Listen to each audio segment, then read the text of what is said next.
else has just hopped on as well. Sally. Hello, everyone. It's Michelle Lloyd here, founder of United Art Space. Hello. I'm really excited today because it's Your Art Matters week, a week that I just made up. And I asked some of my members over in the hub if they would join me. And so we have a lovely group of artists here. We have Kate, Stephen, Sally, and Bridget. Sinead, I can see you're trying to hop on, but it's saying your device isn't showing, so we can't see your face, but you're in anyway. Angie's saying hello. So yeah, what I thought I would do this week is have oh, there's some feedback. Hold on, put everyone on mute. Oh, I'm just, hey, there we go. Is everyone in? Hi everyone. Is it? How do I pronounce your name? Is it Ifie? Ifie. It's Ifia, but you can call me Eve. Eve, that'll be easier. Thank you. So welcome. I'm really excited because I've met Stephen before, but a lot of the other people on here I haven't actually met. We've been chatting inside my group. So it's actually really lovely to see you all here. And it's nice for me to invite people in because it's usually just me talking. So I wanted to run this week because we're living in uncertain times, aren't we? And running the hub, I speak to people all the time that have fears around being an artist, being themselves, which is why I show up every Monday doing these sessions to inspire people to keep going and to be brave, to be yourselves. So I thought it'd be really lovely to bring some of the members in and we can all have a chat. You can ask questions as we go along. But we wanted to just speak today about each person here, what art they make, why art matters to them, in the hope that it inspires you. So with that said, I will go around now and we'll just do a little introduction. Just tell us a little bit about yourself, where you're from, and what kind of art you make. So if we start with the top and go with Kate. Hi, Kate. Hi everyone. Yeah, I'm on the South Coast in the UK, and I'm an acrylic and mixed media artist. Haven't called myself an artist for a long time, only in the last couple of years. Yeah, I paint mountains, seascapes, places I love and that inspire me. Cool. And so when you joined the hub, were you in that stage of being afraid to call yourself an artist? Had it been a break for you in making art? I'd had sort of 18 years off. I did art at school and college, had a break. But when I came back to it, I caught on to your free workshops and followed on. I did a couple of those workshops and that was what changed it. And then I joined the hub this year. So I'm loving it. It's really amazing. And so now are you ready to call yourself an artist? Do you call yourself an artist now?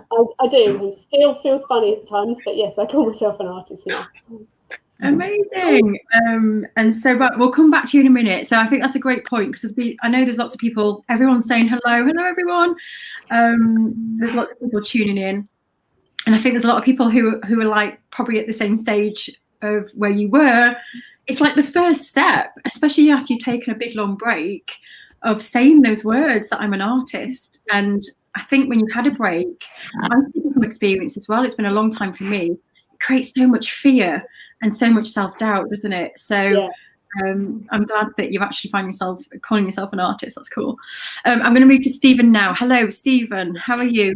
Hi there. I'm great, thanks. I teach art and design and illustration in college in Glasgow. I would say I've been an artist for, I don't know, 25 years. I do portrait commissions, and that's on and off now and again in between teaching and whatever else I'm working on.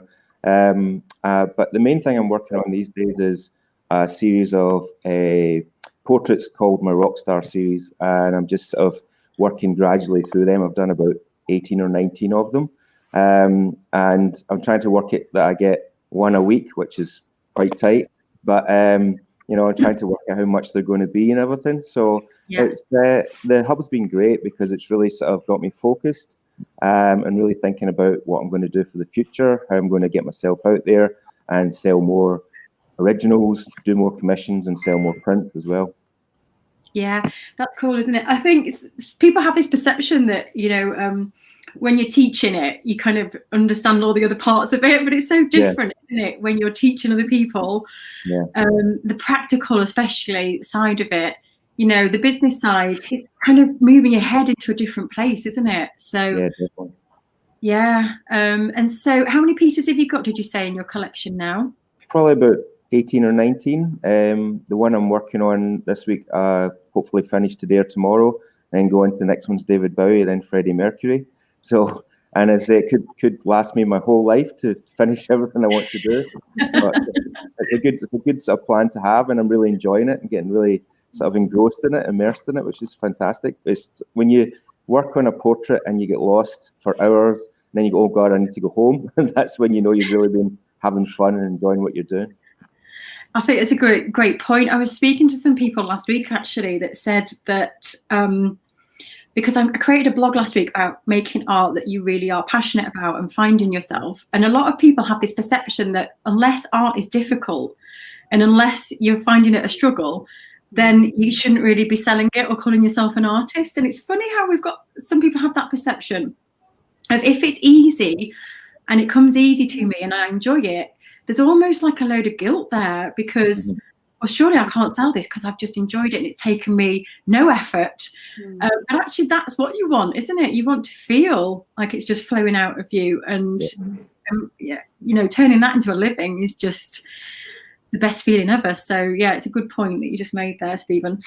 Right, I'm going to move to the next panel down now. So, Eve. Yes. Hello. I probably said that wrong. I'm sorry. No, Eve, it's okay. So I'm from Belgium, so my English is not very well, but I will try to do my best. I am 42 and I am a teacher as well on the academy. I teach painting and drawing.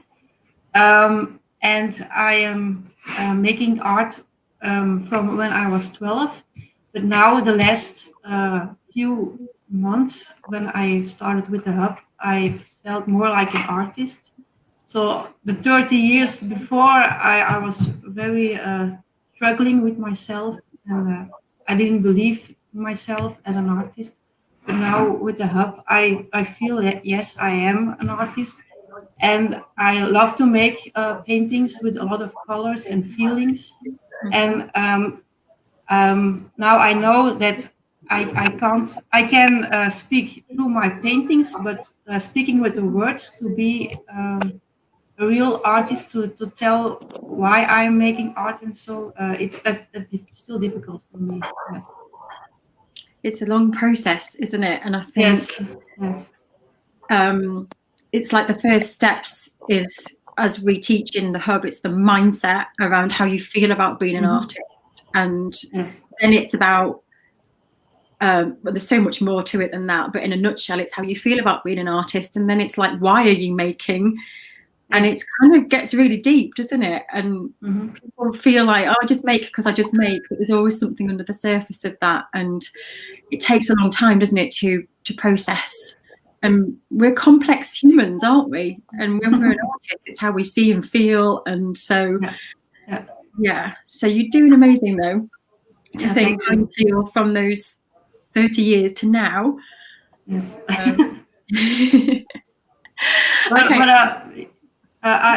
believe I hope and I believe that there's a better time for me. So yeah.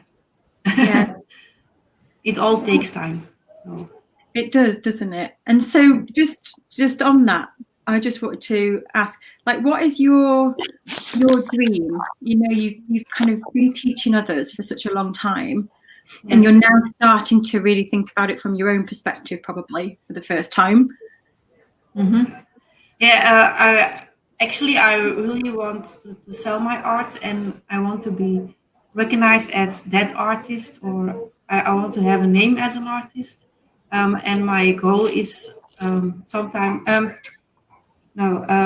my goal is to have an exhibition in New York. That's my big dream. Love it. So now I have to make a little baby steps to achieve that goal. Yes. Yeah, it's right though, isn't it? You have like the big vision and then step back and it's like, what do I need to do now to have that? In fact, when I did the visualization and imagine myself having an exhibition, it's in New York as well. So I think a lot of artists are dreaming about that. it's a nice dream though, isn't it? It is. Yeah. Maybe we should all have a joint one then if we've all got the same dream. Collaboration in New York, really. Okay, I'll come back to you soon. So moving on to Bridget. Hi, Bridget. Hi, Michelle. How are you? Really good, thank you. It's lovely to meet you. And Yes, so same. just share about where you're from and the kind of artist you are. And I've just seen your amazing news as well inside the hub today, so we need to talk about that, of course. So I'm Bridget, and I live in Australia, in Sydney. I'm originally from France, and I met my husband in Paris, and now we live in Sydney. And the kind of art that I make is mainly abstract work. But recently I started to actually put into my work my other voice, which is floristry. So there is a lot of floral motifs in my newly collections, as well as the feminine body. I really love that. So that's the kind of art that I'm making and that I really enjoy doing. And so you joined the hub, and things have started to really take off for you, haven't they, recently? So you've had commissions in Paris. Yes, it was. Well, I actually I joined the hub in January, and since then I had a commission in LA. Then I had a commission. I just had a commission in Paris, one in Sydney, and my commission in Sydney actually led to another commission again. So in the last week or so, I just had commissions, which is super exciting. I'm really happy. It's really nice to meet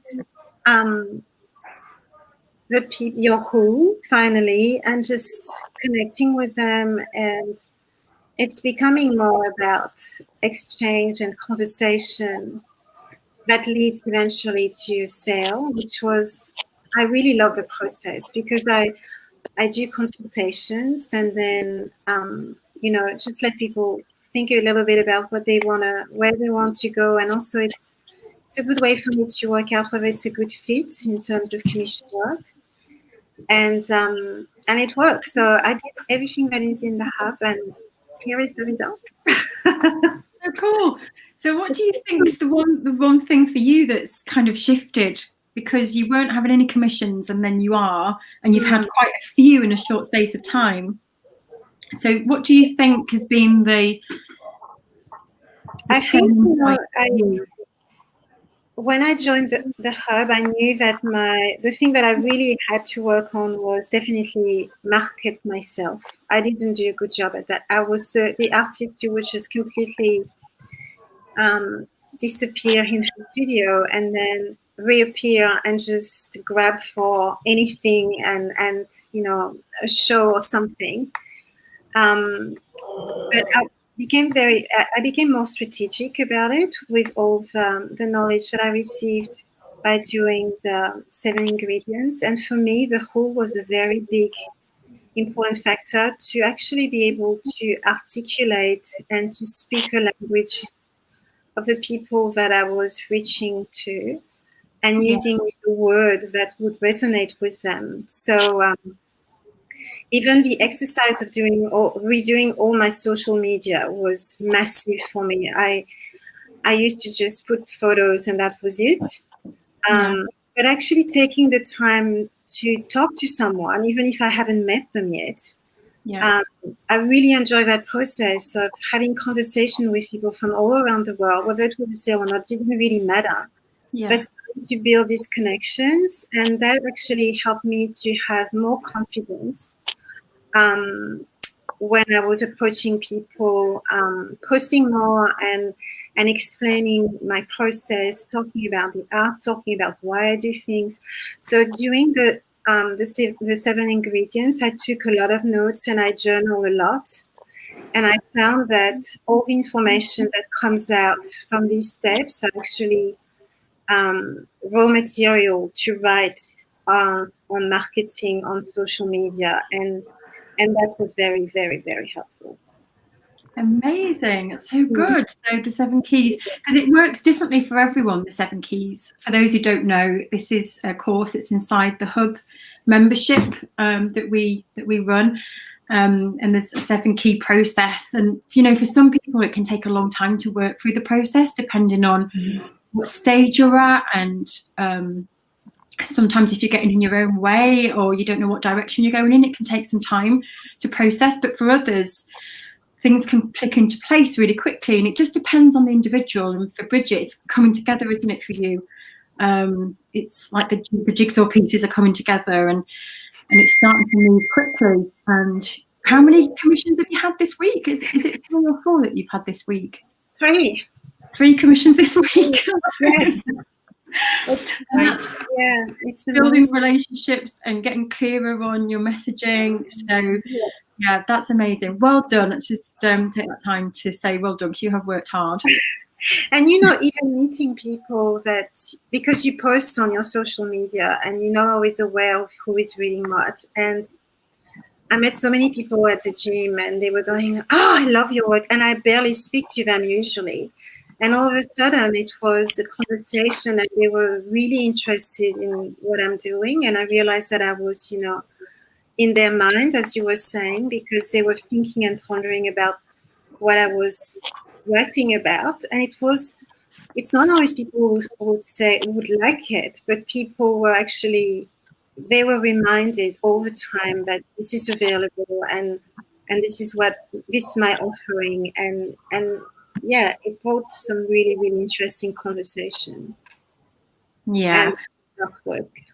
It's thinking back then to when you weren't having those conversations and following up, because I think a lot of artists do this, and there'll be a lot of people watching now that someone will make a comment and they'll probably just reply with the 1 word and then never go back to them again because they're scared of hassling them or scared of trying to push themselves on. Do you think why was the reason you weren't having those conversations? Is it because, do you think that, because sometimes I think it's a fear of hassling people or being pushy, but also when you dig into the why, you know, the conversation flows a bit more, doesn't it? It does. I didn't realize that social media is really networking. I took it more as a visual tool more than as a networking tool. And I realized that's the world that we live in, especially now with COVID, even more so. But I also find that people are genuinely interested in art and they want to know what we're doing, how we're doing it. And the more information that we share, the more it's building all these bridges with people. But also, you know, even the consultation, like the structure of my consultation was purely the fruit of doing the 7 ingredients, because then it gave me a deep understanding of the kind of people I'm talking to, their profile, what they like, what setting would be the most suitable to them to have these exchanges and consultation works for that audience. Brilliant. Some great gold nuggets there. Thank you, Bridget. I'll come back to you. If anyone has any questions, by the way, from anyone, any of our members today, just let me know in the comments and I can ask away. Okay, Sally. Hello, Sally. Hello. How are you? Nice to meet you. Hi, nice to meet you too. Yeah, I'm okay. I haven't been ever so involved for various reasons. Lost my father fairly recently, and COVID crisis here. And I really do desperately need to go through the steps and the 7 keys, because I have made a start, but I need to devote more time to it, because I've always been into art. I've always sort of skirted around art within various different roles, but more sort of administrative within ad agencies, or, I've done a couple of book illustrations, but I've never really sort of developed any part of it. And then I decided to go back to university and graduated a couple of years ago with a fine art degree. And thought, right, now I'm going to go out into the world and I'm an artist, but I found it harder than I thought to actually sort of really develop my practice and basically to sort of tell myself I really need to learn from the Hub and from Bridget and for, about social media, about sort of just exposing myself and my work. I've always been, and it's partly, I suppose, a lack of wanting to, say, push upon people or feel that I am, sort of selling to them, which I know it doesn't necessarily have to be like that, but I need to sort of learn an approach where I feel comfortable to just shout about, to just put my work out there. And I've got quite a lot of work. I've got an open studio coming along, but I also feel that I can get. I develop workshops doing small craft in a sort of really textual medium, doing sculptures, doing small canvases, all sorts of things that I could do as a workshop. So I could build that up with bread and butter, so I could then do my larger pieces for myself and really for gallery work. But I almost feel like I've got a bit lost in trying to do too many things and not actually pushing and developing any one stream enough. I don't know. And then I end up sort of getting a little bit overwhelmed by it all and not really progressing as much as I need or as I want to.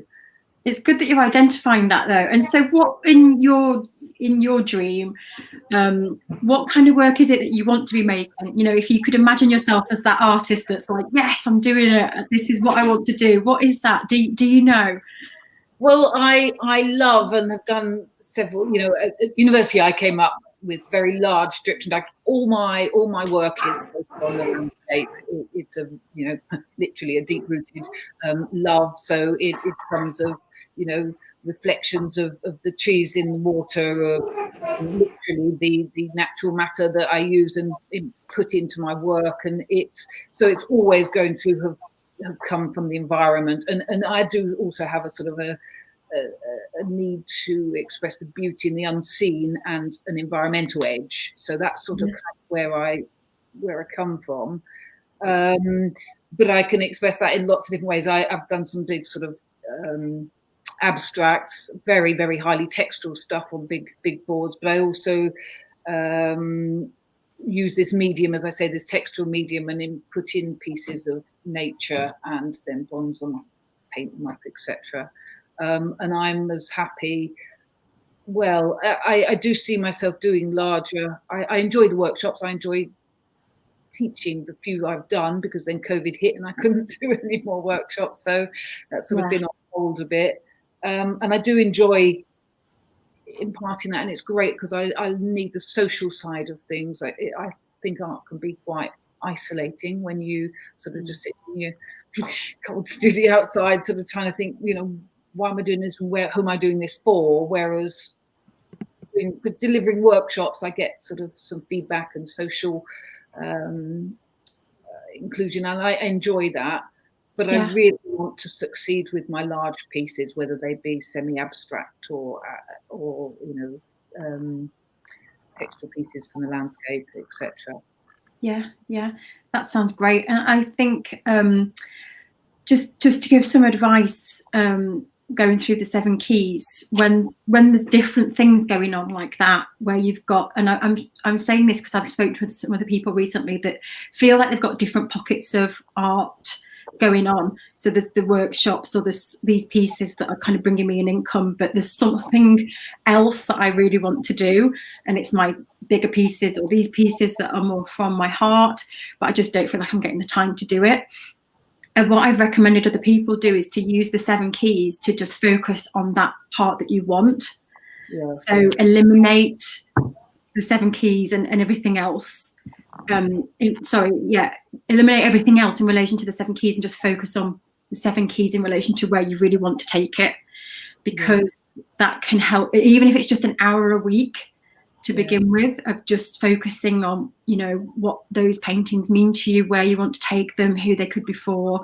It can really start to just get that passion going and that momentum going for you to start carving more and more time out on those. So, and what you'll find as well is, like you alluded to earlier, that there's maybe some fear around that of putting yourself out there and troubling people, and so you can start to address that as and when it comes up, because I think it can be overwhelming, like you say, when there's so many parts to us. It's not just sometimes so clear cut as an artist, is it? No. It's yeah, when you're juggling lots and lots of things. Yeah. I just thought sort of with the workshops I could afford to be able to devote the time after that to be able to, I'm now doing this full time, or I'm finding around family, obviously I am delivering, trying to do this on a, if I do deliver a couple of workshops a month or whatever, just to give a small income, then I can devote my time to doing my bigger stuff, bigger pieces. Yeah. I need to now start really promoting myself. Yeah. It's exciting though, because you know where you want to go. It's just juggling that time now and dealing with the demons or the challenges along the way. Brilliant. I'm going to circle back now to Kate and just ask you, Kate, just from that point of view, having a big long break and finally getting through those stages of, are you starting to find, yourself as an artist now? And I just wondered if there was something, a turning point for you where you thought, yes, I am an artist, that maybe you could share with others in case it helps them, if they're feeling like you did a few months ago. Yeah. Actually, I was writing about it in my blog that I do for my website now, so I've been following the stages, and I was saying I had a year of the work being about quite quiet, because I work in hospitality, and just in January, there's not much to do, so I went down to sort of 3 days a week. I started painting, but wasn't feeling passionate about it, so I started watching YouTube videos and things to find something that would spark an interest, and I found paint pouring, and from there I've concentrated on the fun element of it rather than wanting the end result, and yeah, it sort of developed from there. I didn't just, once I was already started, I found it easier to get the ball rolling and develop my own skills. And it's almost like things come to you once you're open to them. So yeah. And do you think kind of because there's a few people I've spoken to recently as well that are just at that starting point where they've maybe had a break and they absolutely just don't know where to start, I think, because it's been so long. And do you remember feeling like that? And do you have any tips for how you just got started? Like, was there like one starting point for you, or how did you take that leap after 18 years? It's a massive break, isn't it? Yeah. Knowing where to start. Yeah. Just start with something simple, something that you enjoy. I think artists inspire other artists, so have a look at what they're doing and see what interests you. And just try and learn a new skill, even if it's not, if you've been used to acrylic painting, which is what I was always doing when I was younger. Yeah. But the mediums that are available now, texture pastes and all these things, were completely new to me. So I went out and I treated myself to a few different things and just played around with them, and just did sort of small pictures here and there. And then, yeah. It started to grow. And so where do you want to take it? Do you know? I'm just curious if you've got any ideas, or are you just taking each day as it comes? The dream would be to have a solo exhibition. I'm making a little bit of money now from my paintings. I'm lucky enough to be able to put some in the pub that I work in, and they've been selling through that. Amazing. So yeah, I've had a couple of good years, I suppose, now for selling a few paintings, but my style is definitely developing, and I can really sort of see other people are able to recognize my work for me now, yeah, that's amazing progress. Cool. Yeah. Stephen, I'm going to jump to you and just ask So you're someone that's kind of really got into your stride now, I think, in terms of finding your voice, haven't you? And you have this collection and you've got a really great thread, everything's connected, you've got the rock stars. I was just curious if there was any advice you could give to other people who maybe haven't got that far yet. Can you remember, how you've really tapped into that, that subject matter and that enthusiasm that you've got for making art? I mean, you've talked here saying, I've got enough art to last me a lifetime, ideas. And I think that's every artist's dream. So have you got any advice to how to get that passion going? I think for me, ever since I was, I don't know, maybe in my early teens or before that, I've always loved music as well as art. So for me, going to see bands has been something that I've done since I was 15, I think it was, 14, 15. So I've always been into music and it's always meant a lot to me in my life. So from that point of view, that passion about the music, bringing the art and the music together is just like a no-brainer for me. It just works and it's exciting and it's fun. And like we talked about last week, Michelle, about the Facebook. So I engage with a lot of people on Facebook and Instagram who are into music as well. So I'm trying to find my who through that. But it's really about the people who are fans. If you love a particular band or a particular solo artist, whoever it is, you're going to want something that's different and original. So that's what I'm trying to make when I do the portraits. And actually, as the studio that I rent a desk in, I just met a new guy there last week, and he said, "Oh, I'm doing Phil Lynott from Thin Lizzy just now." And he said, "Oh, is that for sale?" And I said, "Yes." So I told him the price. I said, "It's £500." He went, "Oh, that's a bit much." He goes, "Are you doing Prince?" I said, "Because my brother is a big Thin Lizzy fan." So it's just finding people who are interested.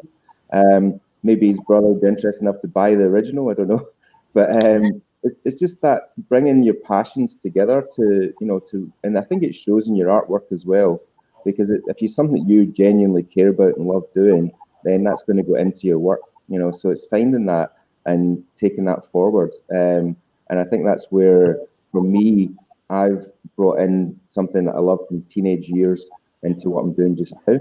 And I also, when I was going to see bands a lot, I used to collect all the ticket stubs. And I used to do these sort of montages in like a clip frame. I used to do that with photographs as well. And that's where the collage and photo montage part comes into my work. So, and I love drawing as well and illustration. So I try to sort of bring these things together. So it's really about, looking into yourself, I think, more than anything, and finding what you love doing and what you love creating. And that's what I've done over the past few years. And I can just see that going on and on into a series, and again, like everybody else, I'd love to have a show in New York or LA or London or something like that. That would be everybody's ideal, I think. So, and I think the pop art feel of my work as well, maybe would suit into New York. But, there's so much out there when you go into Instagram, so many great artists out there. It's just trying to find your way and find your who, find your collectors. That's what I'm trying to do at the moment. Yeah, so you're working through the steps, and I think it's that part of fine-tuning who you are and really looking at yourself and your interests and all the dots adding up that can be the challenging part for some people. And I think because there's a lot of fear around just putting yourself out there, isn't there? And what you believe, what you feel. It's kind of really scary and brave to do that. Like, this is who I am, this is what I believe, this is what I like. And so I think also people then start to derail if you have these interests and this way of making art, but you start to think, but who else is going to like that? Who else is going to buy that? This is just my way of thinking. So I think it's great, Stephen, to share this with people, because when you do tap into that passion, and like Bridget has now, you are really tapping into the person that you are, the way you see the feelings, the why. And like you say, you just start to have the conversations with people and you attract your people because they kind of like you. Yeah.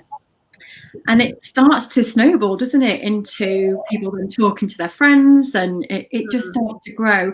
So I think taking a few steps back, it's about being very, very courageous, being yourself, having that courage to just be yourself, but also not getting derailed by, but who else is going to buy this? Who would be interested in this? And really having that passion to keep going, because you can make it happen.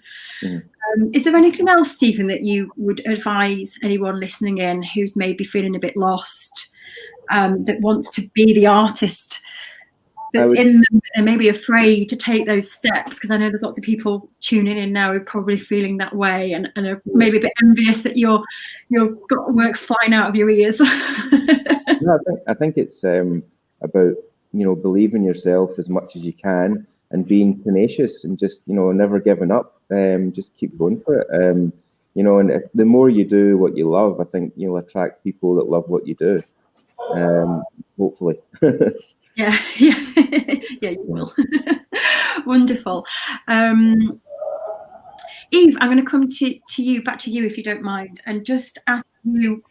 Yes. So you obviously taught, and I get the sense, and I might be wrong, so correct me if I'm wrong, that there was kind of a long time of teaching other people and not really thinking about art from your own point of view. Is that, would you say? Yeah. And so I was just curious to know what the turning point for you was when it came to feeling like, this is my time now. I want to focus on me and what art is for me. And was there something that happened that made you get to that point? Just curious in case there's anyone else. Well, actually, it was the lockdown. In Belgium, we started with the lockdown in March. And yeah, there was a moment that I felt different feelings. I felt anxious and also freedom at the same time. And it was really a reflection of myself to make some paintings that come from inside of me. So I just stopped thinking, and I made more art from my feelings. So at that point of view, when I recognized those feelings, it was easier to make them. And I was struggling to recognize those feelings. But now I feel more certain about it, and now I know it's okay to make them. No, not to be scared of them. Yeah. So yeah. It's funny how those situations can force us into a kind of a time for us to finally focus on ourselves. Mm-hmm.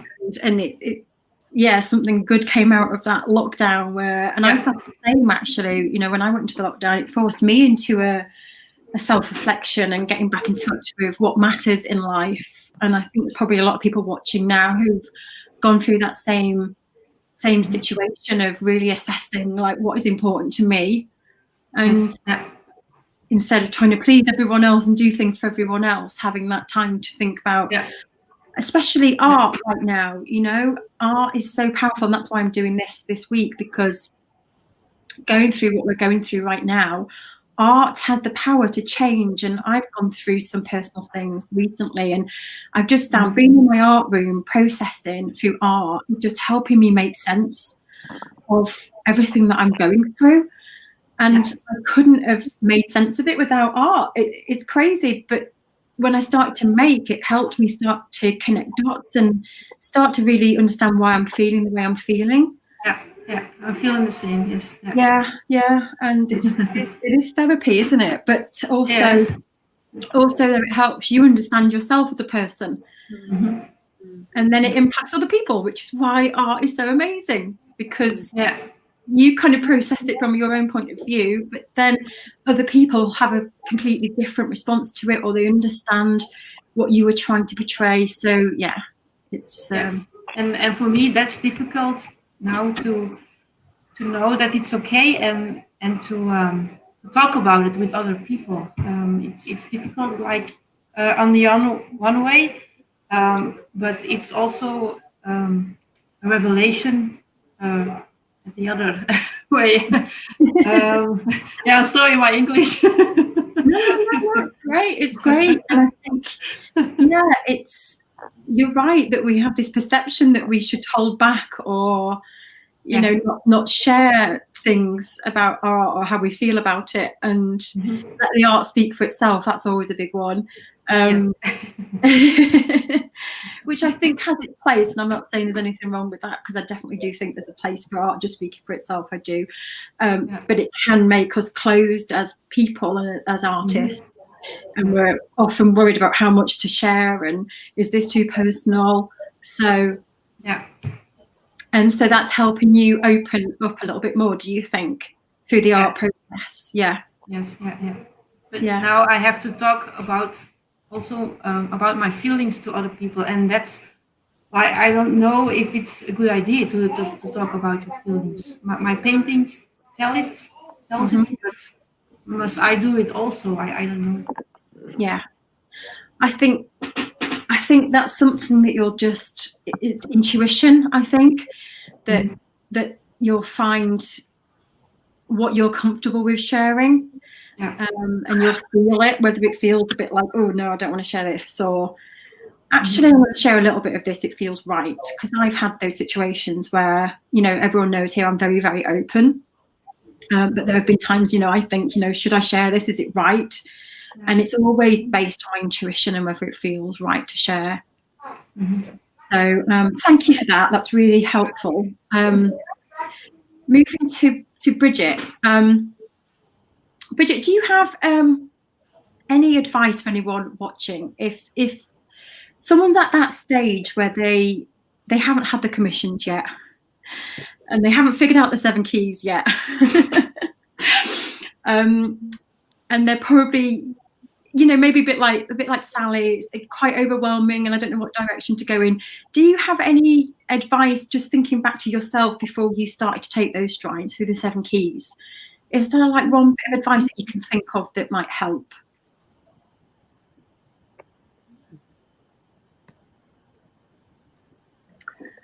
I think for me, it's just going. I mean, honestly, you design a really, really amazing program. So it's trusting that process because I think I only released my website this morning. I kept afloat with what's going on in the hub and in the groups and everything. And I had to really, I went on the path of, you know, feeling the pressure that I have to produce something, I have to post, I have to come up with. But the groundwork, I think, is key. Knowing who you are and what you're about, what you want to say, and revisiting this over and over. I'm still finding my way is key. I would say don't rush it. If you're an artist, you know, it's who you are. So you producing is not going to be an issue for you. It comes and goes. But I think as well is taking the pressure off that you actually still are an artist when you're writing, when you're journaling, when you're processing, when you're looking at other people's artwork, and all of this information is actually helping you to take a good hold of who you are and what's your message. And as you're journaling, there are things that are keys that start to come back over and over in different ways. And you're starting to be able to almost have a message through all these different steps. So I think it's resisting the pressure to produce for the sake of producing something. Yeah.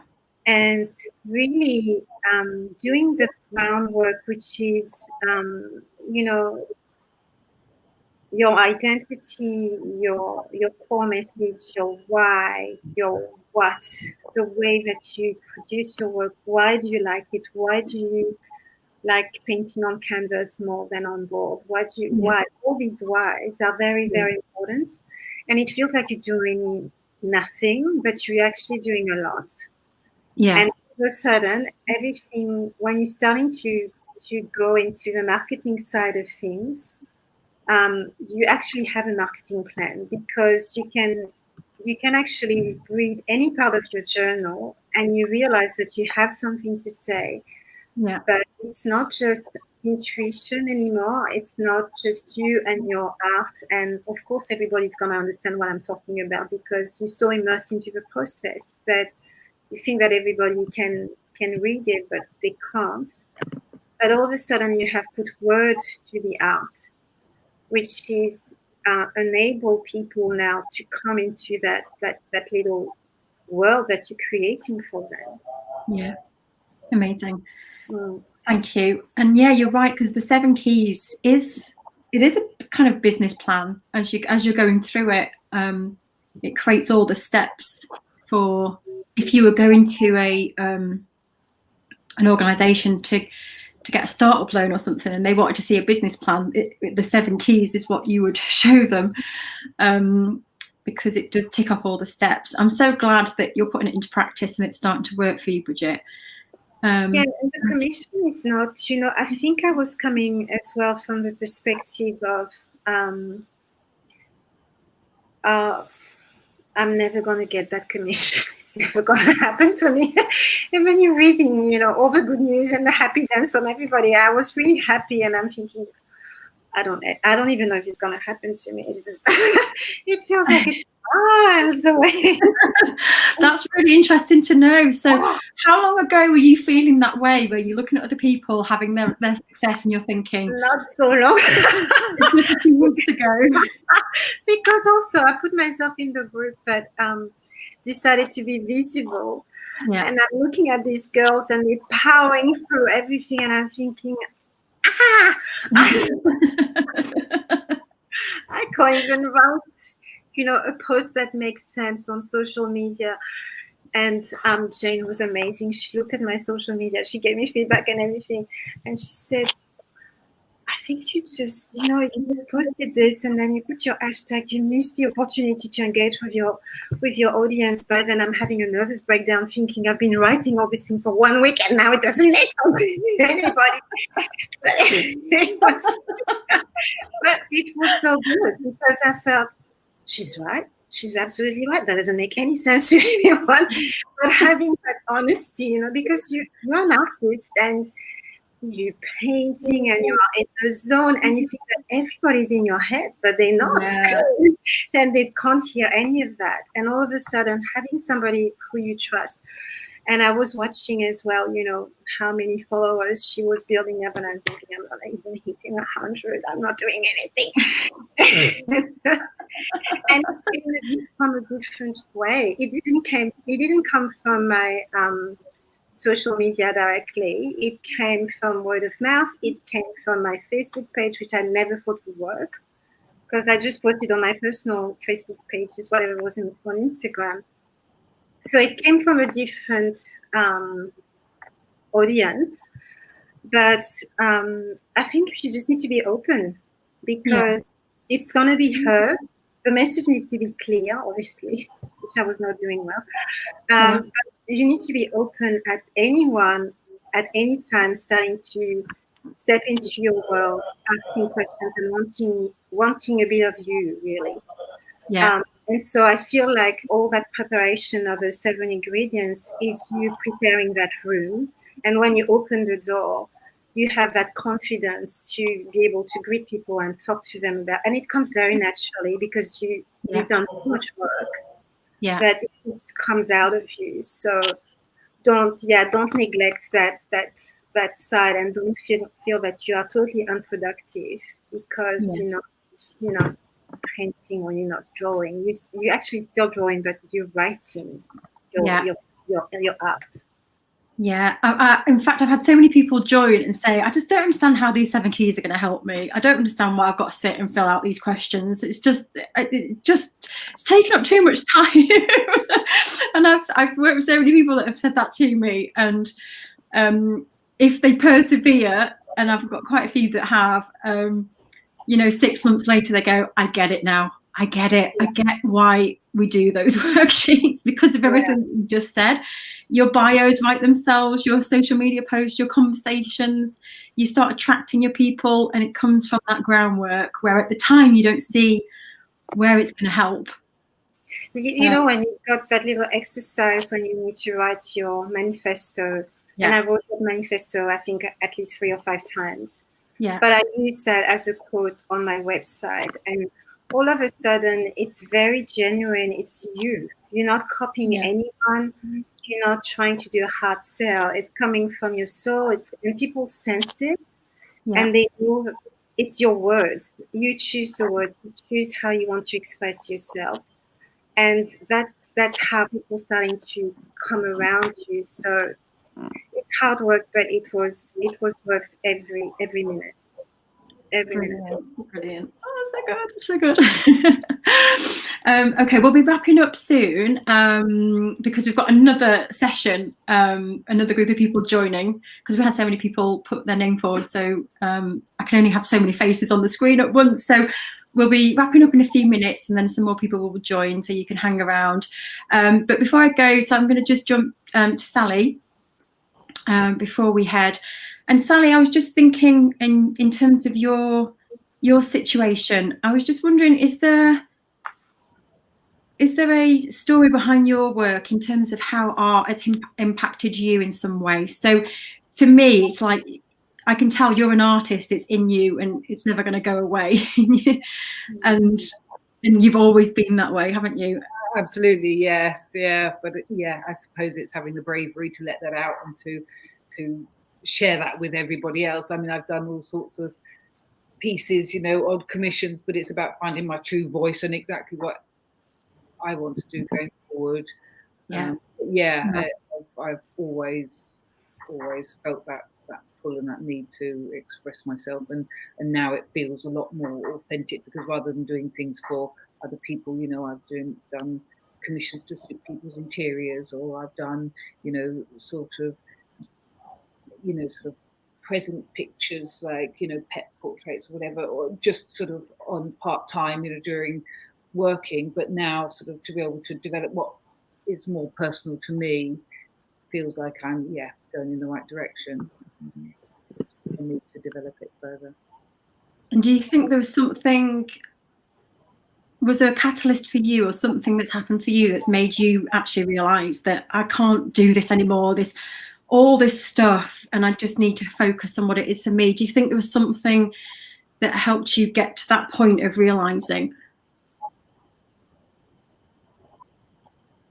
Well, I think no, I think it's always been there. I think it's having the freedom now. My children are older and spending more time to develop it. That also I'm very, very, very much one of the country. I spend a lot of time outside. I sort of love the nature. I'm sort of either sketching or walking or gathering pieces, and it's all just sort of brewing away. And I'm desperate to put that into some sort of physical, visual language. But it's always been there. But I think it's now bursting out. But I don't think of any major catalyst other than sort of being able to devote that time more to bring it out. It's more circumstances have changed so that you've got that freedom now to do it. Yeah, I think so. Yeah. And we now live more in the country than I ever did, and so I'm spending more and more time out, and I'm just loving it. And this is so me, but also sort of concerns of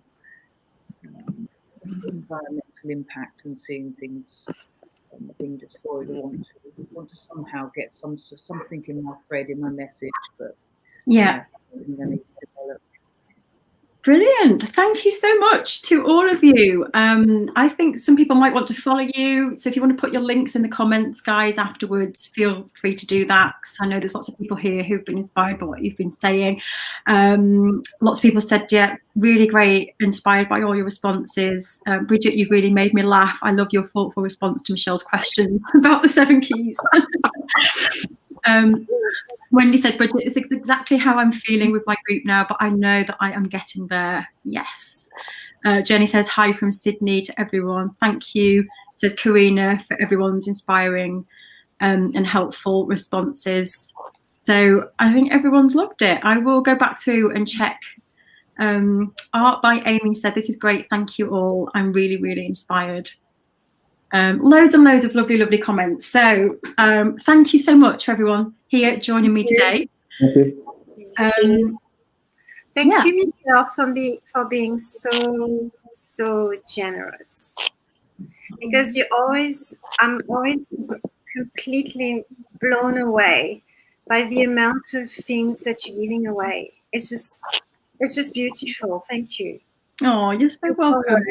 It's very special. Like when, I mean, I don't know about the others, but having you feel that you're cared for, you're loved on, and you are really so encouraging, and you're such a powerhouse.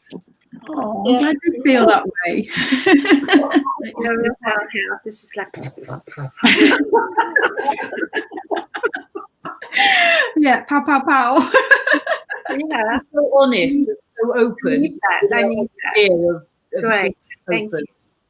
Oh, you're so welcome. No, I'm glad. I guess, like, yeah, it's like my calling, I guess, doing this. And so, yeah, there's something in me, like Sally, we were just talking about you and that thing that won't go away. For me, this will never go away.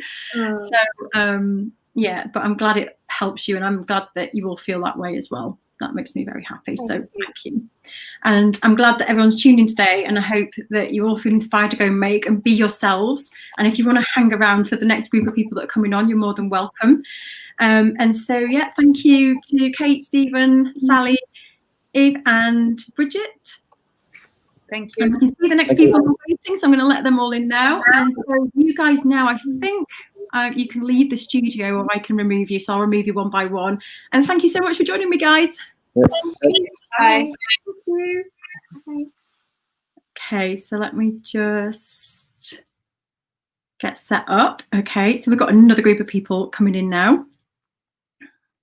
Sinead, I think you had trouble getting in earlier. Hello, Sinead. Tracy's coming on. Sophie's coming on. Oh, hello. The dog wants to get in by the sounds of it. Yeah. Don't worry. I can pop you on mute if it gets too noisy, and we can just unmute you when it's time to talk. Okay. So I think there might be some others hopping on. Hold on 1 second. Just making sure that. Here is Nikki. There we are.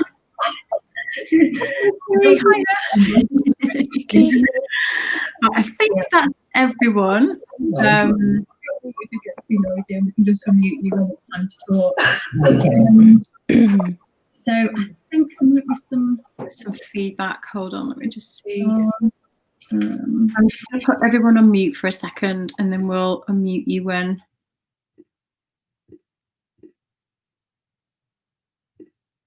Okay. That's it. Right. Okay. Good advice from the dog there, says Ryan. So I'm going to go around, and we've got these are more hub members, and I'm thrilled to meet you all because I haven't met any of you. I've obviously seen comments inside the group, so I'm really excited right now because I get to see my members on the screen. So Sinead, I'm going to unmute you. If you could just say hi and tell us where you're from and what kind of art you make, that would be amazing. Okay, I'm from Dungarvan in County Waterford in Ireland, and I am making, well, I'm an art and photography teacher. So I haven't gone back to work as we moved country. We moved from London home to Ireland. So we're living with my parents, with our kids, until we buy a house. So I decided to take the time to give myself a chance to actually do my own art and maybe put as much effort into me becoming an artist as I did with my students. Because I taught A-level and they always did really well and I really loved teaching them. And then I realized that the way I teach them is kind of how I work. But I only realized that since I started joining the hub, really. Yeah. Do you know, yeah. There's a lot of people going through this at the moment, and I think it's the situation we're in, isn't it? In this world pandemic, where we are all getting a bit reflective and starting to get a bit brave of actually owning our lives a little bit, and thinking this is my time now. Mm. So that's good that you're starting to feel that way. And so you joined the hub, and how are you feeling when you joined the hub compared to how you're feeling now? Has there been some difference in that realization that you can be yourself, or was there any doubt that you might not be able to be yourself for a reason? Yeah, I was kind of figuring it out, and then the hub came along and I was like, oh, this is exactly what I need, just to give myself a boost. And like, you're great at motivating everyone to kind of keep going and to figure out what your work is actually about. And it came at a really good time, actually. Because I thought I knew what my art was, and then about a month ago I was watching something on TV, and there was an artist in it, and she was working the way I used to work with my students, with photographs and kind of mixed media. And it was hilarious. And I was watching it going, oh my God, that's how I should be working, not doing what I'm doing. I should be just doing that instead of trying to do something which I think will sell. Yes. That was huge. I was kind of like, oh, maybe I should just do what I naturally do instead of doing what I think I should be doing. Oh, I don't know. Yeah, that happened recently. So, I just took my camera and started taking photographs. And now I'm deciding, that's my starting point. And just develop a project like that, really. So I'm feeling much more grounded, I think. Great. That's but it's been a big, the last month. That's huge, though, isn't it? It's huge to just even realize that I'm going down that path where I'm making art and I don't want to make it. Really, we tell ourselves stories, and it's actually because we think that's going to sell. And it happens with so many of us, where we're going down that path because we think there's a need, or we think someone else is doing it and they're doing well, so it will sell. And I think that's one of the first steps, is recognizing that and going, no, actually, this isn't what I want to do. And so seeing that in that artist, whatever way helps, is great, because that will set you off on your own path now, the right path. Yeah, and I think I found it, maybe like you were saying to others, like you think it's a big risk, or it's like, because if I work this way, it's like, who's going to relate to that type of, art? When really, like, it doesn't matter. I think it's just about worrying about what other people think, when really it doesn't matter. You just do whatever you do, and you'll be happy then, rather than pleasing people, I suppose. Yeah, and also when you are happy doing it, like Bridget and Stephen have just said, that has contributed towards their success, because their passion is coming through, and through the conversations, and through them people seeing that, and they can feed off that.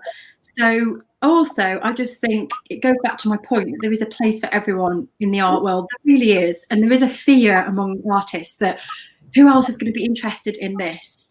But I have worked with thousands of people now, literally thousands, and I've always come across people who've made art where you think, oh, I don't know where that's going, and they take it somewhere and it take them on a journey, and you're like, wow. And that's why I believe there's a place for everyone. And also it is about the journey as well. And I like to use Hannah as an example of this. Hannah Kirk is a member, and she joined, and I remember her saying to me, you know I'm not the best artist, but I've got this passion and this is what I like to make. And she went on her journey, and now she's selling paint kits and she's doing art workshops, and she is selling the pieces. She's found people, and she never thought she would find anyone who'd like them.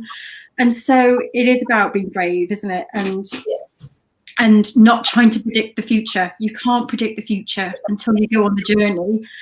If Hannah had stopped herself, she wouldn't be having all the success that she's having now. And she's made more money this year from her art than ever. So yeah, it's a great point, Sinead. And I'm glad you're starting to see the signs now. And it was funny because, yeah, during the past lives, and you were speaking about that, and I was going, oh, it's great, I know what I'm doing. And then a month ago, I was like, oh no, I don't. It's like, God, it's true, it happens. Thank you. And things can change so quickly. Yeah. I mean, Bridget was just saying 2 weeks ago, she was like fed up going, why is everyone else having success and I'm not getting anywhere, my social media posts are rubbish. And now she's had 3 commissions and she's finished her website, and she's like within a few weeks. So yeah, it can change really quickly, but sometimes it can take time. So lovely. Right, I'm going to hop to Tracy. Hello, Tracy, lovely to meet you. Oh, I can't hear you. Your sound, I haven't unmuted you. It's my fault, lovely. Sorry. No problem. Can you hear me okay? Yeah. How are you? Yeah, I'm good. Thank you. Thank you. Yes, I'm good. It is nice to see everybody. You asked the question, is that right, last week? Yes. About I not did. knowing who your true self is. Yes. And that's right. Yeah. About finding my voice, really. I kind of thought I knew my voice, but I think, and it's a good thing, I think working through it in the hub, you can start to question whether your voice is your real voice. So I kind of got to that point where I was like, okay, I need some help, Michelle. I don't quite understand whether I've got my true voice or not.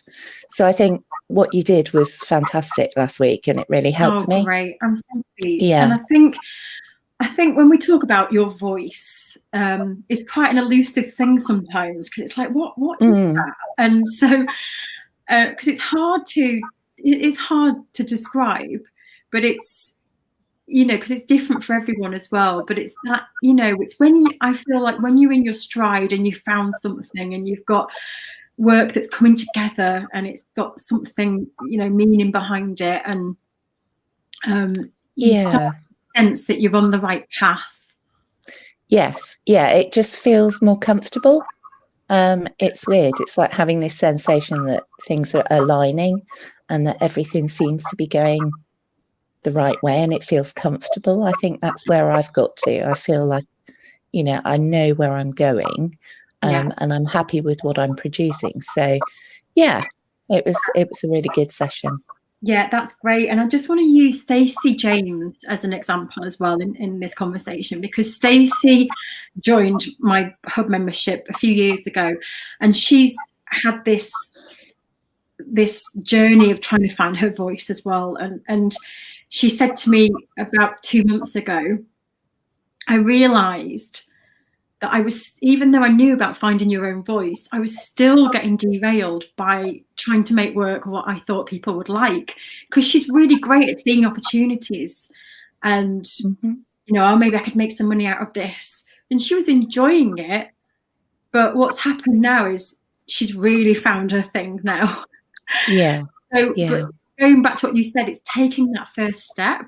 So if we're kind of frozen and paralyzed because we don't know, when you're in that situation where I know this feels right, so I'm going to go, it could be the right path, or you might realize actually it's more this direction I want to go in, but it's important to take those steps. And I think I may possibly change further down the line.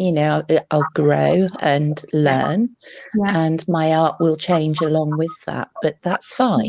At the moment I've got the correct path that I'm on. Amazing. Okay, I'm going to come now. Who's next? It's Nikki. Let me unmute you first, Nikki. Hold on, because I've just realised I muted everyone. Hello, Nikki. Hi. I'm good, thank you. Yeah, I'm pleased to be here because you've changed my life with your free course this year. So it's been absolutely brilliant. Oh, you're so welcome. So tell me about that. Tell me about, Nikki, where you were before and kind of what's shifted for you. Well, I was going through a bit of an up and down phase, and then with the lockdown, that was actually quite transformative for me as well, because I've had a long-term health condition, and I realised with the lockdown that I've been trying to live like everyone else for years, which isn't really possible with my health stuff. So the lockdown limited me, and I had to stay in and I had to rethink how I did things, which was brilliant because I could finally just relax and stop trying to be like everyone else was living and start remembering who I was and start doing what I wanted. So I started doing I've gone back to uni to do an MA in children's book illustration because I had lots of half-finished picture books. So I was doing that part-time. But I'd got to the point where I'd forgotten why I was doing it, which was because I liked drawing. I'd completely forgotten that because my mindset had just got to the point where I was trying to second guess what people wanted me to draw and what they wanted me to do. And it was just all really stressful. As you said, I got really paralyzed for doing anything. So I came across your free course on Facebook. Oh, just another free course, but okay, why not? And I did it. And so much of it was the mindset work, because by the second week, I realised I was happy to call myself an artist for the first time, which sounds ridiculous because I had a whole spare room full of art stuff and piles of paintings and stuff, but I had never made that mental leap to calling myself an artist. So that was a big thing. And then I thought, I need to go back to doing what I love and remembering why I'm doing all this art stuff. And for me, it's intuitive abstract art with acrylic paints. Particularly outside, I just get really messy and just splosh things around. So I basically forgot the illustration for the summer and I went back to just splodging paint on paper. And it worked really well because I just got a sense of why I love doing it. And then from then I'm slowly getting back into the illustration, but I've got more mindset work to do then. So yeah, so I spent the summer, I got my website together, I got a collection of abstract art and poems to go with it, so that's ready to go. And then I started looking into Instagram, Facebook. And then I started doing some online art workshops because I realised, because I used to be a primary teacher before I got ill, and I suddenly realised, oh, that's just something I can do, which again, if lockdown hadn't happened, I wouldn't necessarily have made that jump to being able to teach online. So yes, that's all very exciting. Isn't it funny what came out of lockdown for people? It's so interesting to hear. And I just also got from that the importance of, you know, reconnecting with why you're doing it. And sometimes it feels so simple, like, well, it's because I like to draw, you know, and, you know, as simple as that sounds, it's still important to know and bring that to the surface, isn't it? Because especially when you start to dig into your why, I think this is a great point for everyone. When you're sharing about why you make art and what it means, you always think to yourself, well, who else is going to understand this? No one's going to be interested in me. No one's going to be interested in why I pick up a pencil. And everyone belittles their own story and their own reason. But I can't tell you how fascinated people are about artists, especially non-artists. I mean, I'm fascinated and I've been in this industry for decades, and it always interests me hearing stories from other people. But people who don't associate with other artists and they want to buy, they're always so fascinated about why you pick up the pencil. What is it? Why do you pick it up? What do you see? What is the process? And it fascinates people. So that just reminded me of that, Nikki, as you were saying that, because we often think, well, yeah, that's just the reason, but to someone else it can be a really valuable connection. I think as well, because intuitive abstract art comes really easily to me. It's just the same as breathing and things. So yeah, we don't tend to value what comes easily. We kind of think, like you were saying earlier, we think you have to work really hard at something in order to be valuable to other people. But when I went back through the mindset and just went, but I just have to do this. This just like oozes out of me. And then you realize, oh, that's okay. In fact, that's the best way of doing art, is just doing what comes easily, because you say you share your passion then through whatever it is you're doing. And people are, I think when people buy your art, they're buying into that passion. They can sort of feel it somehow through the energy of the work that you're doing. Yeah, it's so true. I mean, I use the analogy of the musician. So when you see a musician and they haven't written the music and they don't really like the song and they play it, you can kind of tell.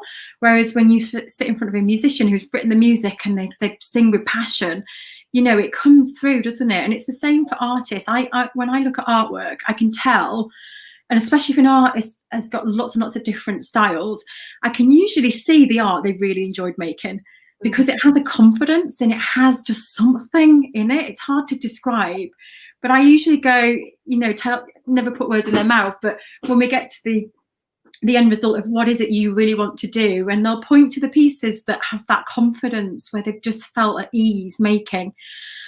And so you're right, it comes through, and people can see that, and it comes across when you're talking about it as well, I think. So that's amazing. I'm glad you've had that transformation.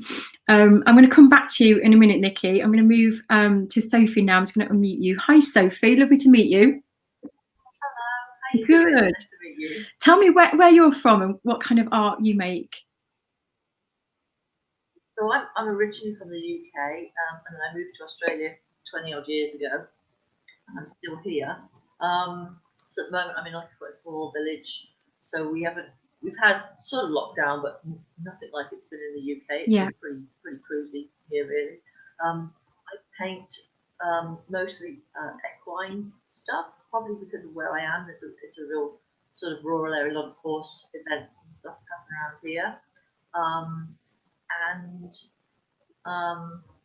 Yeah, mostly commissions. So you know, people come and approach me, and I do a lot of stuff through Facebook and Instagram, get work through that.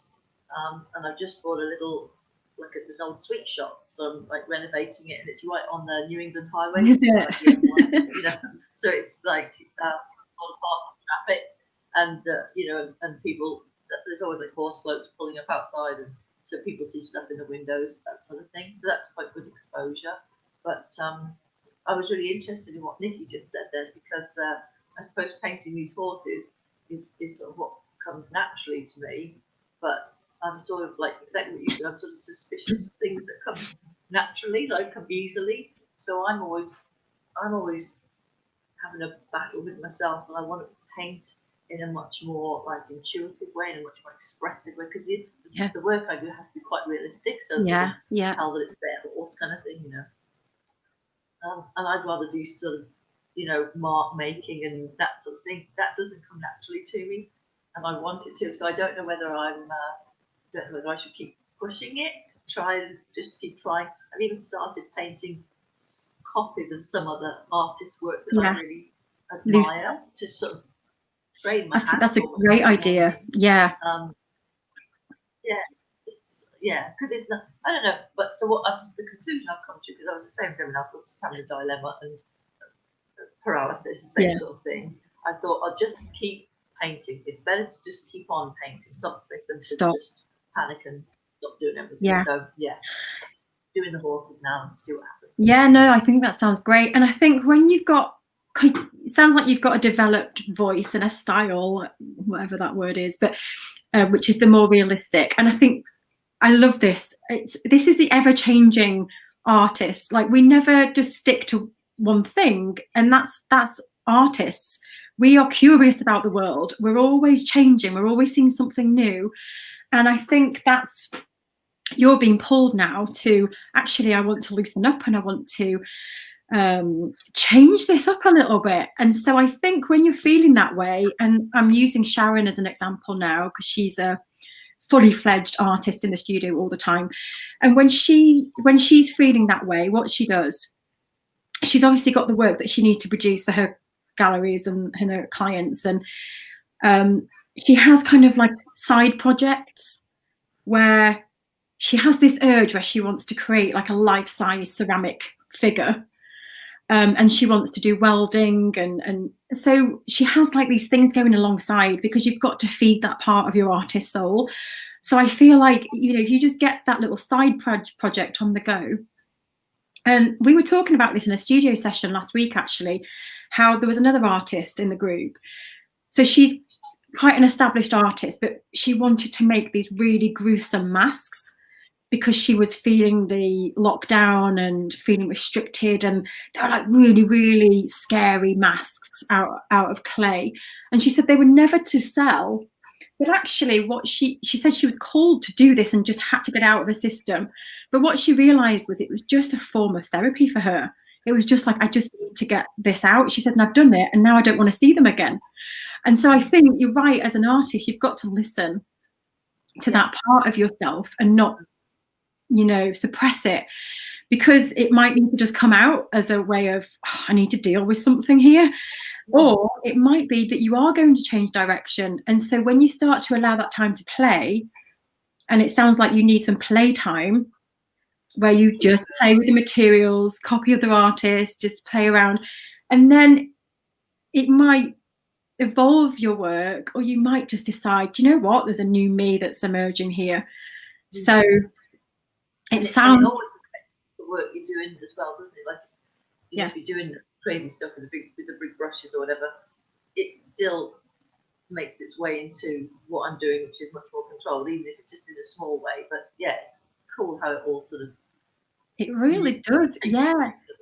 And that's what keeps your work moving on, because otherwise your work would just stay stagnant all the time.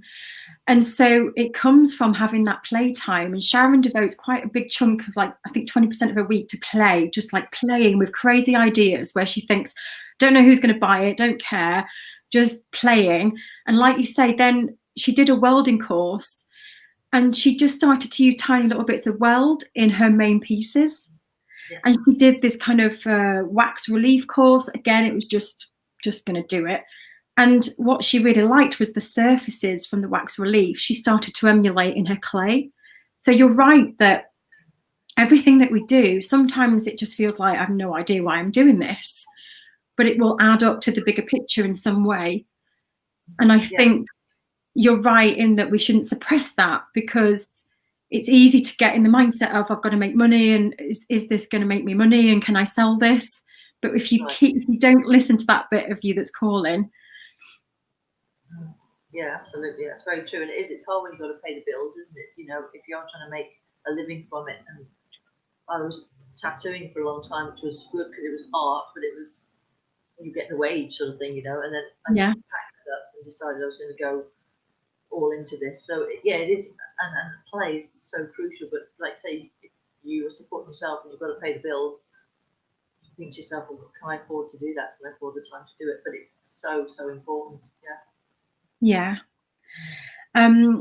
Okay, there's a few questions coming in, so I'm going to just fire them out, and if anyone has any views, just let me know.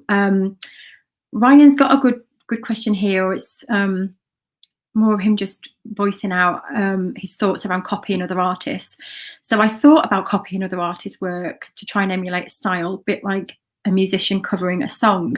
Yeah, and I think it's great to do that. And I think it can cause a lot of fear sometimes, because you feel like you are just copying someone else. But in my experience, you know, when you see an artist and you really like the technique or the way they've created something, it can be a great starting point. I mean, I've got something on the back wall over here. I've got the picture now. You know, I've got a tiny little printout of an artwork that I haven't got it to hand, but it was like an abstract piece with really nice colours. And I just took the time to copy it. And I was feeling a bit like, oh gosh, this is uncomfortable because I'm copying someone else's work. But if you're just using it in the studio for yourself to just kickstart creativity, what I find is nothing is new. And what happens is you copy someone else's idea, and then someone else's idea, and someone else's idea. And then what happens is you start to create your own work off the back of that. So the work that I'm creating now is completely unique to me, but I needed that starting point. And sometimes it's just great to for one, just you don't have to think too much, you're just copying someone else. But two, it's how we learn. We learn from everyone else and we learn from other artists.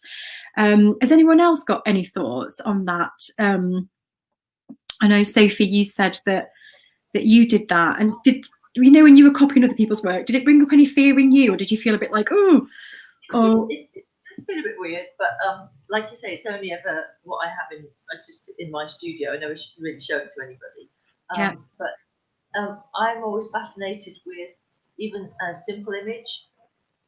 You realize how complex it is. You know, something you might look at might be quite simple. I don't know, but it's so complicated. It's interesting trying to work out what they've done.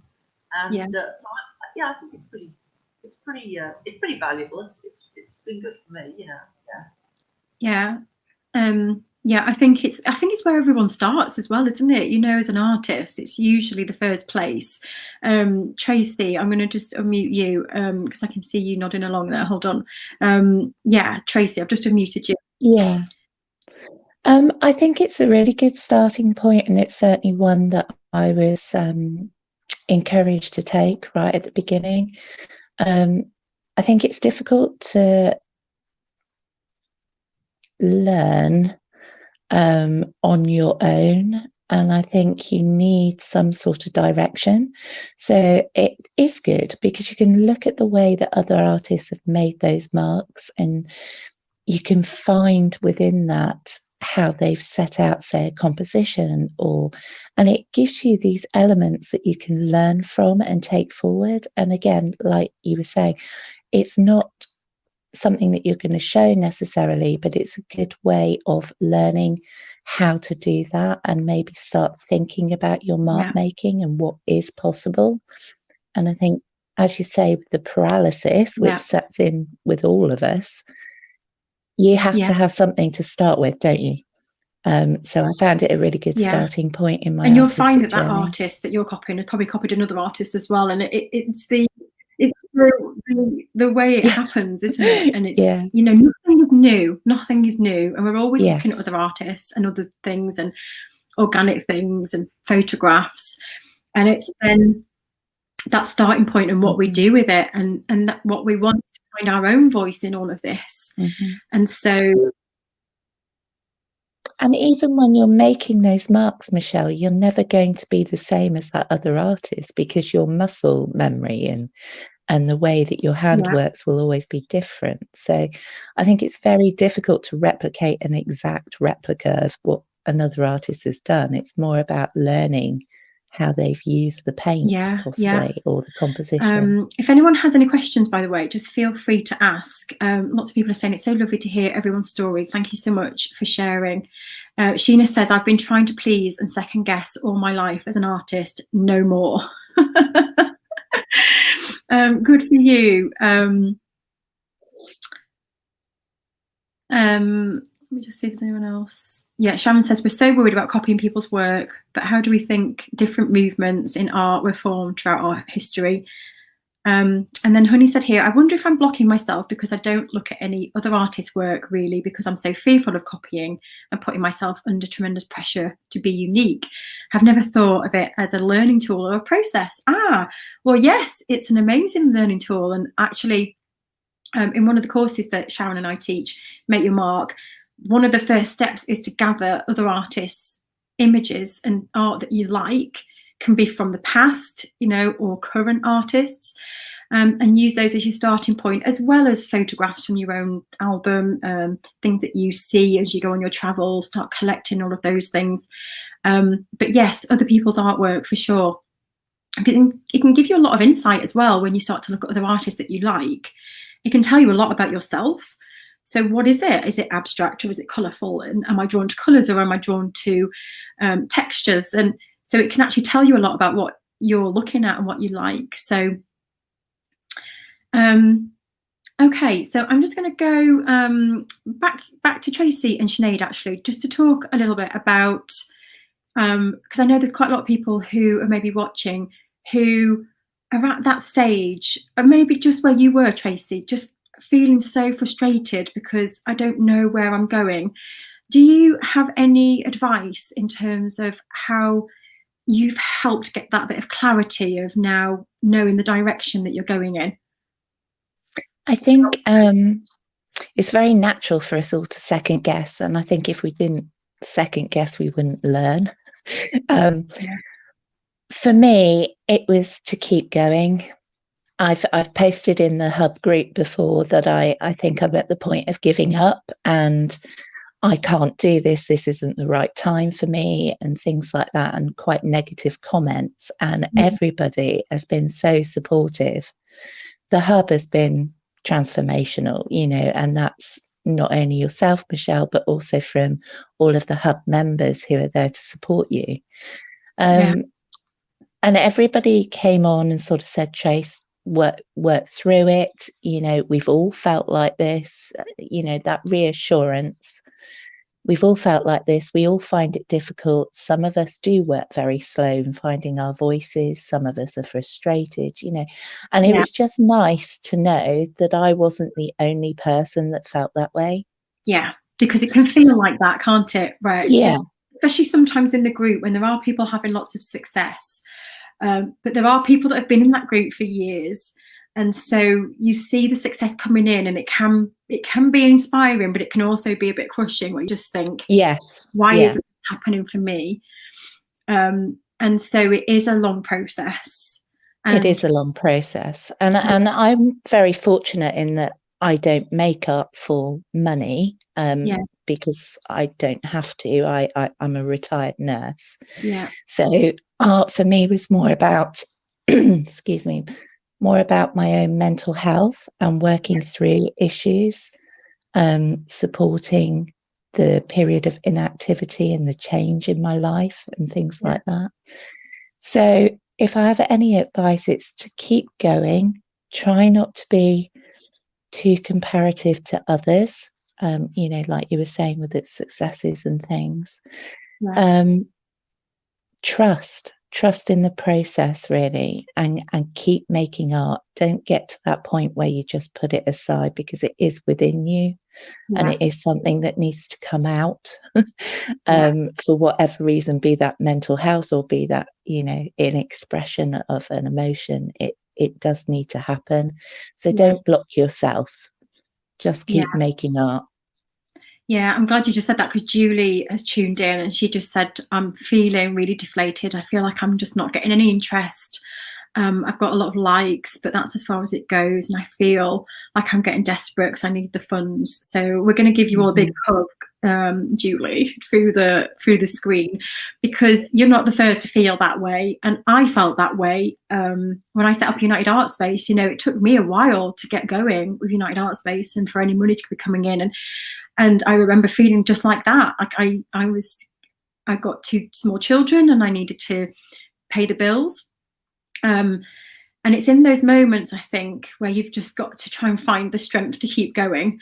And that's where the group is great, isn't it? Because like you said, you know, on those days where you just feel like I just want to give up, the group come in and they help you, because you do need, it's like climbing a mountain, and you do need help to get up there. You can't do it alone. Definitely. I've needed quite a few helpful, we used to call them boosts, where somebody sort of gives you a big push. So yes, and I think we all need that, and there's no problem with that. You just need to keep making art. Yeah. Thank you, Tracy. Sinead, I'm just going to unmute you. Do you have anything to add to that? Because I know that you come from a place of probably feeling like you don't know what direction you're going in. Is there anything for you that you think has helped, or you think would help other people? I think it's just do some kind of art, you know, a couple of times a week. Just do something, and even I think within the Hub, especially, I kind of dipped into different resources and watched different videos of what people had to say. So I just kind of did a bit of everything, and then I realized, okay, I can do this at my own pace. But I think the main thing was a lot of kind of visualization meditation, that really helped. I think I did that for about a month. Yeah. Nearly like every other day. And I found then after that, it gave me the confidence to just kind of just do it without really thinking about it. You know, just to do some art, write stuff down, and I took photos on my phone a lot. I'd go off for a walk and took lots of photos. And then that helped me kind of tune into what I wanted to do. I think it's just do a little bit when you can. Yeah, but don't carving out just a little bit of time each week. It's funny you should say the visualization. Yeah, but it's hard. It's hard because I'm working. I'm working through the 7 keys all the time. I still am now, and this week I had to go and do my own visualizations again because I was getting stuck with a task that I needed to get done, and I just kept procrastinating on it, and I couldn't do it, and I felt like I physically just could not do it. It was like writing a load of emails. And so I dug out my visualizations, and I just visualized myself doing the emails, writing them, everyone reading them and going, wow, this is great. And I did the visualization 2 days running, and then I just wrote all the emails. It's so weird. Yeah, and even I had to like fill in a very long, complicated form for some other thing I had to do, and like that, I was putting it off for like a week, 2 weeks, and I was like, God, I've really got to do this. And that's it. I did the visualization say Thursday, and then on Friday morning, just got up and did it. It's crazy. You know, it's ridiculous. It's like you build it up in your head. Yeah. So if anyone's watching now and you're a member of the Hub, go and do the visualizations. If you're putting something off, or even if you've got something that you want to achieve, like I do that all the time. Especially when I'm running my big workshops, I visualize myself running them. But that was a great example this week. I've been putting it off for 2 weeks now, and I literally did the visualization yesterday, and then another visualization at the end of the day, and I just wrote them all within 12 hours afterwards. So, yeah. Crazy how it works. I'm glad that you've done them. I'm glad that it works. Okay, I'm going to come back down to Nikki. Hi, Nikki. And I just wondered if you had anything to share around that feeling of, you know, when people are feeling frustrated and you either just feel like it's not working or you don't know where you're going. Have you ever felt like that and have turned it around? I did with the illustration, and which was tricky because I'm doing the course part-time. I do have deadlines for that, where I can't just go, oh, I'll just leave it for a while, I'll be fine. But over the summer, when I started this course and I really got back to why am I doing this, and I thought I've completely forgotten that I'm doing it because I have to do it and I love it and I love painting and stuff. So what people were saying earlier, I went back to the abstract painting, which in theory has nothing to do with illustration. But it does, because it just freed me up to just get the cogs turning again, in effect, and sort of take a running jump at it. And I've still got a long way to go on the mindset with the illustration, interestingly. I'm totally there with the painting, but making that jump is still tricky with the just the fear, I think, of not doing what other people want you to do, or that sells, you know, or is appreciated, or techniques and things. But it's also about exploring materials, I think, because there's so many different materials and styles and techniques that you can use that it just becomes a bit overwhelming to choose anything, because you can do anything you want to. You can stick things, glue things, slap things down, whatever. So I think I did go through a phase of copying other artists, which was really helpful, even from the aspect of just learning about materials. And you look at something, how can I recreate that? What would I use to do that with?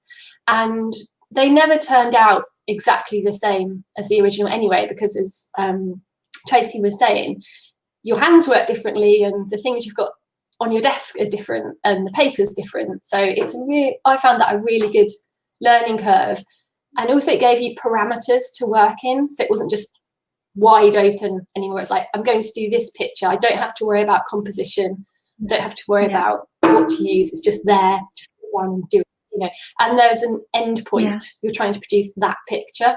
Whereas I think sometimes when it's just bound us, oh, I need to sit down and do art for the day, that's just overwhelming, because there's no focused target to achieve, and you don't, there's no end point to achieve. You're just like swimming in this just void.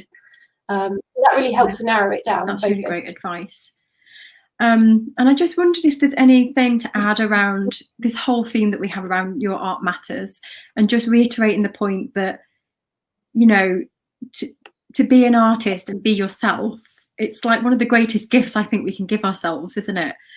I think that's why, I've still got quite a bit of block of selling art. I haven't actually sold anything. I've had a lot of people having free art, so it's hanging on lots of people's walls, but I haven't broken through the sales thing. And I think a lot of that, and with the social media and the website, was being visible, sort of, and letting yourself be heard, and the implications of being you. It's almost like you become really vulnerable when standing naked when you're people see art, and that's quite a big hurdle to get over. So I really had to think that that's okay. And the whole in the 7 Keys, finding your audience, finding your who, was really important, because, as people keep saying, once you find your right target group, they appreciate who you are and what you do and all your quirks and how you do it. Okay. But I think for a lot of us, coming from a place where we're not necessarily appreciated for all our talents and quirks to start with, it can put the ceiling on. I think you gave us a story ages ago about the grasshopper jumping in the box. And we put a lid on ourselves, and we only jumped that high for ages. And this whole being who you are and finding your true voice again is about taking the lid off and going, oh, I can do this actually, and it's okay to do that, and it's safe to do that, and you can just find the people who appreciate that, it's a great experience. But find you have to keep working on that, because the fear keeps coming in. You're like, oh, but what if? And you have to go, no, it's fine, just try it, give it a go. But it's good that you're recognizing that fear now, because a lot of people don't recognize it as fear, and they hear those stories of, oh my gosh, no, I'm not doing that. And they kind of convince themselves that, no, it's just that I can't do that. And so the first step is actually recognizing it, isn't it? Of actually really terrified to put myself on this platform and put this image out there with my story behind it. But recognizing that that is how I feel. And actually, like you say, it's okay, and I'm going to do it. And then I'll just like wince between my eyes and see if anyone commented. And it's about, taking those baby steps. And I feel like there's some great points there about just also the kind of world we live in. And I mean this from the world that we've created. So the news that we read, the groups that we're in, the people we've chosen to follow on Facebook, the people that we've chosen to follow on Instagram, the people that we associate with, the people that we're having chats with, they all form our world. We've all got different pockets of world that we view from. And it's these worlds that we've created that we have to be very careful of, because if someone was saying to me the other day, oh, there's so much horribleness on Instagram at the moment. And I said, but only because you're following that, because you are in control of what you follow. And so this is a great reminder to everyone, actually. If you're seeing comments and things like that, and you're getting into conversations with artists who are really negative and people that are pulling you down, it's in that moment to take a step back and think, I don't want to be in this world. And actually, I can carve out my own world. And that's what we're doing inside the Hub, is trying to teach you how to create your own world with your own people, that having nice conversations. And I'm not saying it should all just be rosy and happy all the time, because that's not real, but it's surrounding yourself with people that appreciate you and respect you and are actually gearing you up, rather than trying to push you down and limit your potential, because there are people out there. So it's about being aware of that world that you're creating, and knowing that you have the power to change it. That was something that was mind-blowing for me, is that you thinking about the 5 people you spend most time with was a big one for me, because I realized that a lot of people that I was spending time with were quite negative. And sometimes you can't get away from them because they're your family. Sorry if you're watching. So what you've got to do then is make sure that there's kind of a balance, so that those 5 people aren't all negative, and make 3 of them at least positive people that are really supporting you. But I think in social media, the news and all that kind of stuff as well, it's really important right now to unfollow, to cleanse your world and put yourself in a space where you are being encouraged and being respected, because if not, you will start to hear and see all these stories and it will knock your confidence. Yeah. And also finding within that group of people that you're with, finding inspirational role models as well, because that's made a big difference to me, particularly around the money side of things, finding people that are mega rich and have made their passion into what they do, and it's okay, they're still nice people, you know, and they're able to do lots of philanthropic work and give money away and just do more of what they would naturally do. So yeah, and people that are producing amazing art, you know, I find that really inspiring, because you're constantly thinking, oh, I could try that. Oh, if they're doing this, I could try that too. Yeah. It's a good point, actually, of filling your world. And I've said this to people, if they're at the beginning stage and they're not sure who their customers are, it's like, fill your world with those inspiring people, with the people that are kind of living the life that you would like to live, making the art that you think, wow, and seeing them as inspiration rather than competition. It's definitely so much, isn't it, about the mindset.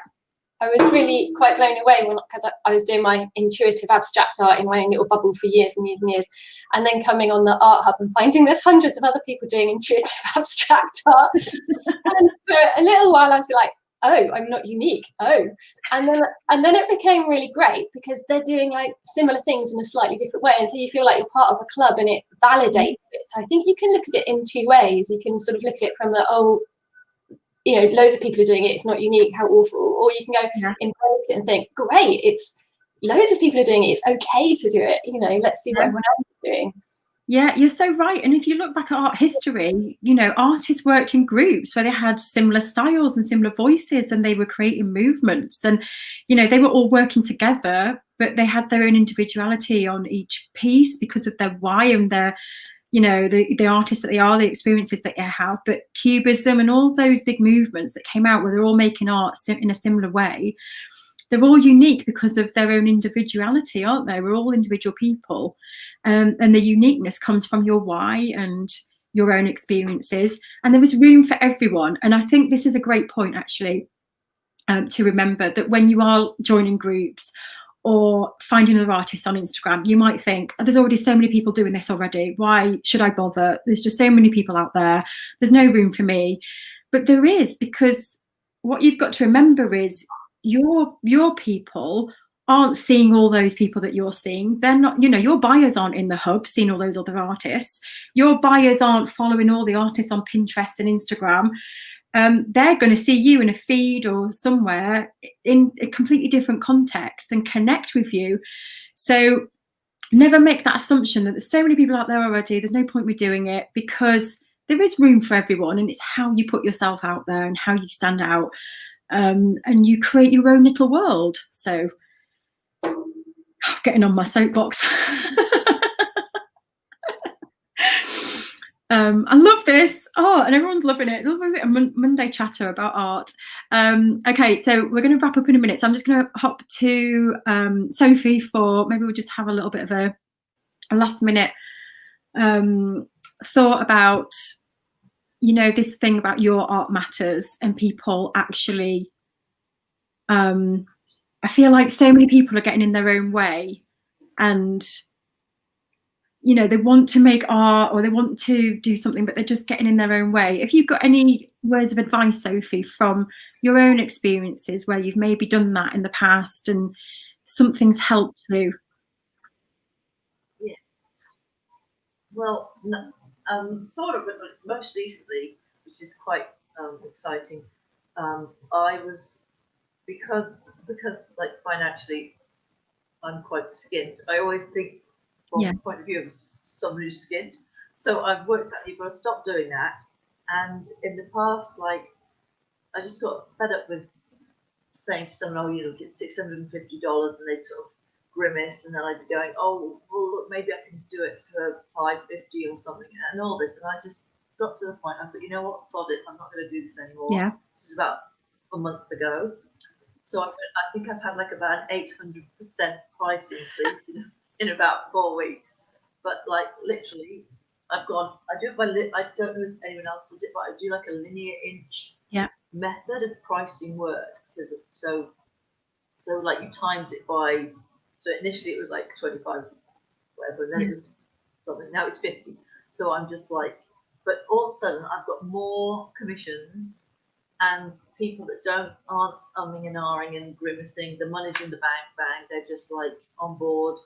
Then they're asking for another one, and I'm like, what has happened? It's crazy, but so I just want to say to people, like, know your value, know your worth. You don't want to be dealing with people that are all like, oh, really, all that much. They don't get it. They're never going to get it. So just leave them. So you go find someone else to paint your picture, because this is what I'm doing, and it's good, and it takes this long. So yeah, have a bit of your art does matter, and have a bit of faith in your abilities, and price your work properly. Pricing is really difficult, but I love what that shift in your mindset about lack. I resonate with that, because years ago when I started, I was coming from that place of lack, and I was always like, I haven't got enough money, and I haven't got enough money, and actually just shifting that to stop saying that, and coming from a place of just wanting to do what I wanted to do through my why, helped me just. I think first I was always selling because I needed to sell. Who's going to buy? And when I stopped doing that and came from the place of the why and who's going to be interested in what I have, and came from that point of view instead, then the sales came. And it's almost like sometimes if you're so desperate and you're coming from the lack, it can come across, and it can be off-putting, even in a like a subliminal way. So I feel like that's probably made you own your pricing as well, and you've got kind of turn this mindset around that you know your worth, and you don't want to deal with people like that, which is a great decision to make, because that also goes back to what I say inside the hub, is that you can choose your people. A lot of people don't realize that, but you can choose that. I don't want to sell to people who are going to hammer me down on price. I want to find people who want to invest at this price point. And it's a simple thing to say, but when you really mean it and you put it into action and you let those people go, it's powerful. Yeah. It is. That's the right word. Yeah. It was a real surprise. And I just thought I'd pass Karen, because I think part of me wanted to not get commissions because I wanted to practice this other style of painting. So I thought, if I can just, have a bit of time to myself. So I said, right, well, I'll price it like this. And it was also something you said about getting online and looking at what other people doing the same sort of thing are charging. And I realised I was like really underpricing. And when I saw what similar artists were charging in the UK, because I don't think people tend to spend as much on art over here. I just thought, I've got to get up there, and then I don't feel like I'm wasting my time. I'm not resentful when I'm doing a painting. I'm enjoying it, and then I'm happy to hand it over. Otherwise, you kind of get a bit resentful if you're doing a commission, and it's like, you're not getting what you should for it. So it's been a really good turnaround in the last couple of weeks. So. Amazing, that's so cool. You've just reminded me of something as well, actually. When I set up United Art Space, I was doing some other kind of work, project management work for branding and all this. I didn't really enjoy it, but it was bringing in money. And I remember when I decided to make the switch, and I did exactly the same thing as you. I was like, I don't really want to do that work anymore, so I'm just going to inflate my prices. And I just started, I gave a quote, and it was the most ridiculously expensive quote ever. And they said, yeah, fine. And I was like, what? It was like, I would have charged usually £20, and I went up to something like £800 for like an hour's work or something ridiculous. I mean, I don't think it was that, but it was extreme. And they just went, yeah, fine.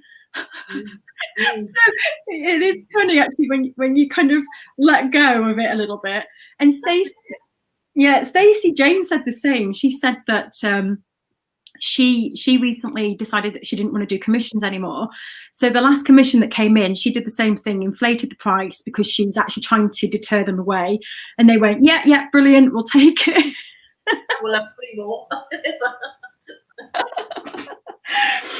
Oh, it's funny. Right. Okay. Thank you so much, ladies, for joining. I really, really appreciate you taking the time today to be here, because it's really helpful. I mean, we've had so many amazing comments from everyone who's been tuning in. Someone says we are creating a hubism style. Love it. Michelle saying, I struggled with pricing thing for a while and then realised, as you've said so many times, know your worth. Brilliant. Yeah, lots and lots of people just saying great advice. Thank you, Michelle and everyone from Sinead. You're very, very welcome. Yes, there's enough room for all of us in the world. Everyone's saying, Jimmy says, keep up the good work, guys. You're all an inspiration. Michelle, thank you. You are the Yoda of the art world. I'm talking about your advice, not that you look like him. Oh, funny. Anyway, thank you so much for everyone tuning in. I'm going to be live every day this week with amazing artists to share some lovely stories and inspiration, to just get you making art, just to realise that your art really does matter, and to just be brave and courageous and make the art that makes you happy. And, you know, no matter what you want to do with it, like Tracy isn't here to make money from it, but she's getting so much joy from finding her own voice. And, you know, you can still impact people with your art, even if you don't want to sell it, you know. But if you do want to sell it, knowing that there is a place for you, it is possible. We've had so many people in the hub over the last few weeks, especially turning into full-time artists, selling their work, making more sales. So I just want you to all know that you can carve out this place. This doesn't have to be like the elitist art world. You can carve out your own place, and start to carve out your people and attract your people. And so that's why I'm doing these sessions, to inspire you to do that. So thank you, Sinead, Sophie, Tracy and Nikki. Thank you so much for joining me, and I'll see you guys in the hub, no doubt. And to everyone else, I'll see you all soon. Take care.